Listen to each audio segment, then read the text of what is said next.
So, hi friends, this is going to be the second video of the series in which I have been telling about how to prepare for NEET SS or INISS DM Pediatrics exam. To begin with, just a basic introduction. This is Dr. Shweta. I am pursuing my DM Neonatology course at SGPJ Lucknow. So, in the last video, I have told about the various aspects which are required for preparing, whether to prepare or not, how many hours to devote. These has been discussed in the previous video you can see. Now this will be going to be a short video in which I will be discussing about the few important aspects which people generally ask. So the first question which is being asked is ki, whether we can do adult DM after MD pediatrics or not. So the answer is yes, you can do adult branches like in cardio, neuro, or nephro after doing MD pediatrics. But the problem is that the pattern of exam has now changed. So if you want to pursue DM in adult branches, then you have to read Harrison completely, because all the questions now in the DM adult branches come from Harrison itself. There was a time about 3 years back when there was 40 to 60 ratio type of questions in which there was a feeder subject and then there was a specific subject. So suppose MD pediat there will be question of 40 questions from MD pediatrics medicine mix in the 40% question, and 60% will be from that specific subspecialty. Like if you have chosen cardiology, then out of 100, 60 questions will be from cardiology and 40 questions will be from both pediatrics and medicine. So what people used to do, that they used to read cardiology completely, that is almost 250 to 300 pages in Harrison, and then the rest they used to matlab, read MCQ of pediatrics basically, and they pray that if the questions come from the pediatric side, then they will get it. Many people are doing LLDM branches, there is no problem in it, but that from the time when it has changed, then it's a bit difficult for the pediatrics people to shift to the adult DM branches in entrance exam. Though after there is second problem also, that after getting DM branches, it's bit difficult for the transition, because it's obvious also, because we are not dealing with the adult patients, we don't know about the disease. But I know many people who have done adult DM cardiology or adult DM neurology after doing MD pediatrics, and after initial problems, they are doing well in their field and are well settled in their field. So yes, it's possible to do TM in adult branches even after MD pediatrics, but it's difficult. It's a bit difficult now. Now this was the first type of query which people ask. Second is that which subspecialty among the pediatrics is best. Now this is debatable topic. Among pediatric subspecialty, we have neonatology, which is the core hardcore. You can say almost more than 50% people prepare for this only. Then we have pediatrics, critical care, pediatrics cardiology, peds neurology, peds nephro, etc. So if you ask me, then it's my personal opinion. It can differ from person to person.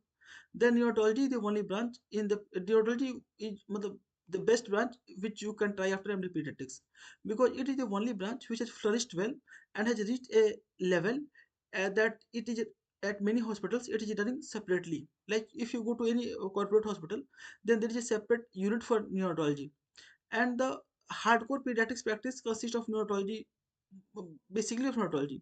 You will get an ICUs in every hospital, or every pediatrician is at least practicing neonatology, because what happens ki after a certain age in pediatrics, like 5 to 7 years, the disease are mainly many people can treat the disease. Like pediatrics people can also are treating the same disease, medicine people with a little bit of knowledge also treating the same, but the hardcore pediatrics comes from neonatology, and it is well established and well flourishing everywhere in the country and worldwide. So if you ask me, then I will always suggest to do DM neonatology. Though there are of course there are few problems, like in neonatology also, like there are fellowships in neonatology, PDCC neonatologists, and then there are uh, IJP fellowships. So the number of neonatologists is increasing day by day. And second is ki running a neonatology is you have to be on toes in neonatology, because neonates get sick more quickly if you compare with the big children. And uh, also, once a patient is in your follow-up, then this is a problem. But the advantage is that once you save a baby, or once a patient parent has meet your baby in the beginning, then he will be always in your follow-up for vaccination or for common illness, etc. So I will give neonatology at the first rank. Matlab, obviously it varies branch from branch. Then there is pediatrics cardiology, which is also a upcoming branch, and I think in the upcoming 15 to 20 years, it will be a matlab, good branch for taking pediatrics subspecialty. The reason is the cardio. The reason is because there are many cardiological disorders like congenital disorder, which are being for which echo is being done, or for which we required matlab, various procedures like septostomy, etc. And I will there was a time when pediatrics cardiology DM was only available in IN matlab, AIMS, JIPMER, etc. institutes, but now it's available in, I think, Jaydev Institute also, and in NEET SS also it is present. Then there is critical care, which is pediatrics critical care. Basically, pediatrics critical care is not, there is no seat of pediatric critical care in NEET SS. The seats are in the central institutes. I mean, DM seats are in the central institutes. All the seats of the critical care pediatrics in are in DNB branches, but that's hardly matters. Uh, that is also a good branch. But this is matlab, if you compare between an ICU and PICU, then PICU is more stressful than an ICU according to me, because the stress load is more in PICU. The parents are more apprehensive in the case of the in the big children than that of the neonates. So it's your choice. Matlab, it depends on person to person. Then there are coming branches like pediatrics neurology and pediatrics endocrinology.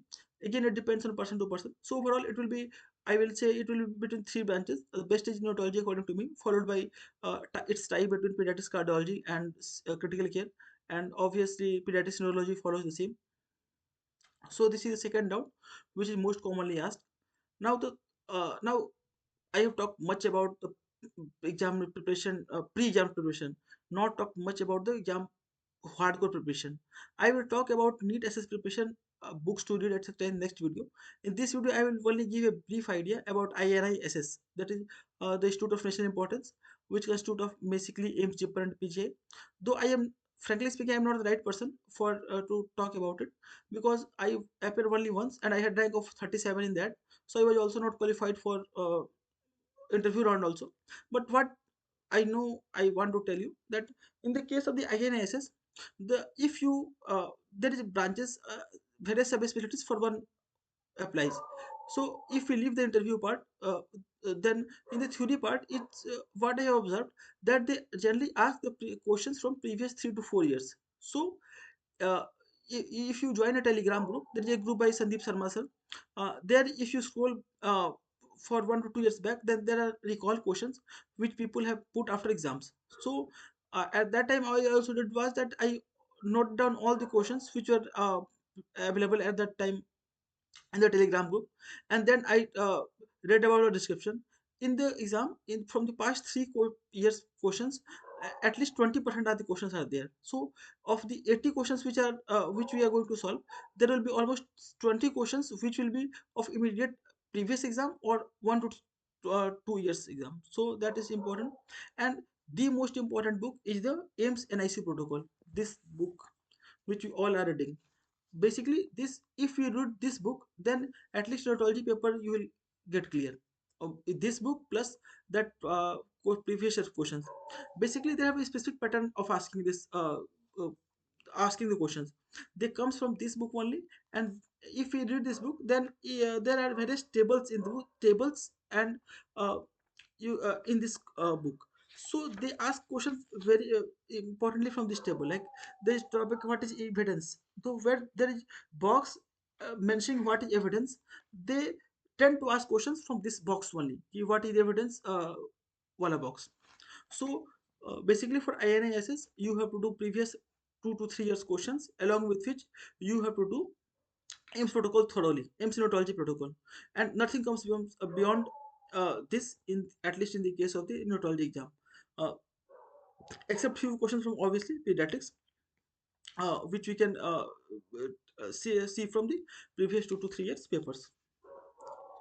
Uh, so in the interview, obviously it's difficult to tell about the uh, what they are going to ask and what is it. But anyways, interview is not in our hand, but uh, people are getting selected from various institutes, various peripheral institutes also in IMSS and PGI. So it will not fair to say that there is bias. I don't think there is much bias as people are claiming, because I know many people who are from peripheral institutes, I mean non-NI INI institutes, and still doing DM in many IMSS and PGI. So I have today discussed about the adult, whether to do adult branches or not, whether how to prepare for INISS in brief, and the third was to which branch is the best among the pediatrics for preparation.